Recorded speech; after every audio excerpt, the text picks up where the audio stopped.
The ultimate task of a Christian communicator is to introduce people to Christ. I think we can fall into some alternatives that are lesser and weaker alternatives. For one, we can very easily think that our job is to educate, whether it's giving biblical studies lessons or giving theology lectures. It's very easy, especially if you've been trained in a Bible college type setting. It's very easy to just try to replicate that in other settings, to be a pastor who has a congregation who are his theology class. It's very easy to fall into that, but it doesn't work very well because it's a lesser goal. There are educational elements to what we do, but we've got something far greater to do than simply to educate people about the meaning of the text or about life or whatever. We're pointing people to Christ. That's our job, but we're ambassadors for Him. We represent Him. Another thing we can fall into is thinking it's down to us to apply pressure, to be the kind of the sergeant major that tells people how to act and twists arms and really kind of trying to generate conformity to Christian morals.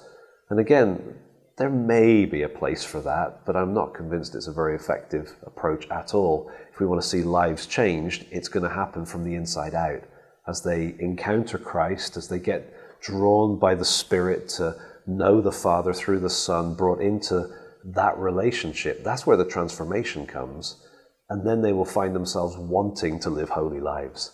And we can coach and guide and direct, of course we can, but if we make our ultimate goal getting people to behave, it's not going to work. If we make our ultimate goal getting people to be educated, it's going to fall short of the calling that we have. And our calling is to say, you know what?